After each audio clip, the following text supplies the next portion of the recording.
Assalamualaikum warahmatullahi wabarakatuh. Selamat datang di Kisah Inspirasi Kehidupan. Kali ini akan disajikan sebuah kisah inspiratif yang faktanya pun sudah terjadi dan semoga menjadi penguat hati Anda. Akibat pesugihan bapaknya, anak berubah jadi pocong saat mendaki Gunung Salak. Hidup di Jakarta, keluarga Pak Dani tak pernah punya masalah soal uang. Telah sejak beberapa tahun belakangan, Pak Dani menjadi direktur utama sebuah perusahaan tambang dalam negeri yang cukup besar. Ia dan keluarga melihat segala hal yang mereka punyai layak disebut kaya raya. Meski begitu, ia dan istrinya hidup penuh kesepian. Ririn, anak satu-satunya Pak Dani, sudah beranjak dewasa dan mulai kerap meninggalkan rumahnya. Karena kesibukan orang tuanya pula, Ririn menjadi anak perempuan yang jauh dari ibu bapaknya. Kebutuhan-kebutuhannya amat tercukupi, namun kedekatan emosionalnya begitu kurang. Suatu hari, lantaran lelah dengan kegiatan perkuliahan, Ririn memutuskan mendaki Gunung Salak di Sukabumi bersama teman-temannya. Ia berangkat dengan 5 orang lain. Lantaran saat itu sedang musim penghujan, salah satu temannya menghimbau Ririn untuk tak lupa membawa mantel guna menjaga-jaga. Menurut apa kata temannya, dibawalah sebuah mantel yang tergeletak di ruang tamu rumah. Sesaat sebelum Ririn berangkat ke tempat perkumpulannya dengan teman-teman di stasiun Senen. Belakangan, ia baru tahu kalau mantel itu ialah milik bapaknya. Singkat kata, sesaat setelah semua orang berkumpul, Ririn dan kelima temannya lantas menuju kaki Gunung Salak. Mereka memulai pendakian pada pukul 5 sore. Sekitar 4 hingga 5 jam pendakian, mereka hampir sampai di pos tempat mereka akan menginap. Namun hujan tiba-tiba jatuh begitu derasnya.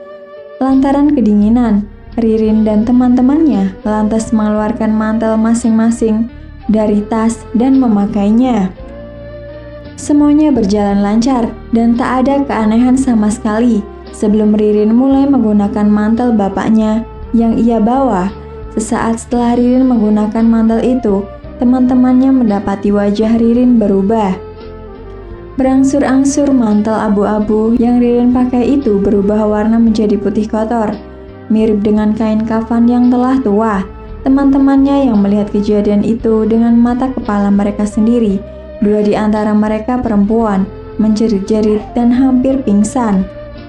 Ketika mantel tersebut melekat di tubuh Ririn lalu terlihat seperti mayat hidup. Kaki dan wajahnya putih dan hampir membusuk, dan bau dengan mayat yang telah dikubur lama menyebar kemana-mana. Di sisi lain, Ririn sendiri tak paham apa yang sebenarnya terjadi dengannya. Ia hanya menjerit-jerit dan menangis, meminta teman-temannya melepaskan mantel itu. Sementara teman-teman Ririn melihat Ririn sebagai pocong. Namun di sisi lain, teman-temannya tak bisa melakukan apapun. Mereka hanya bisa melonjak keheranan, bercampur rasa takut, tak tahu apa yang harus dilakukan. Semakin mereka hendak melepaskan mantel itu dari tubuh Ririn, tubuh mereka akan terpental dengan sendirinya. Karena menyentuh mantel itu rasanya panas sekali. Melewati waktu berjam-jam dengan penuh kecemasan dan rasa takut, tiba-tiba handphone yang ada di tas Ririn berbunyi. Saat itu, Ririn masih berteriak-teriak meminta tolong. Salah seorang teman Ririn yang cukup berani lantas mencari handphone itu. Dengan tangan gemetar, ia lantas mengangkatnya. "Halo, ini siapa? Ini teman Ririn. Saya bapaknya." "Ya, saya temannya Om. Tolong bilang ke Ririn, jangan sampai ia memakai mantel itu," kata bapak Ririn di seberang telepon. Mendengar kalimat terakhir itu, kelima teman Ririn langsung kaget setengah mati. Mereka menduga-duga apa yang terjadi, mengingat pesan bapak Ririn kepada mereka ialah sesuatu yang sangat spesifik dan cenderung aneh. Sampai pada satu titik ada seorang teman laki-laki Ririn yang sebelumnya tak mengucap sepatah kata pun, tiba-tiba menyeletuk. "Tolong kalian ikut aku," katanya. Sesaat setelah mengatakan itu, ia lantas merapalkan beberapa mantra dalam bahasa yang asing.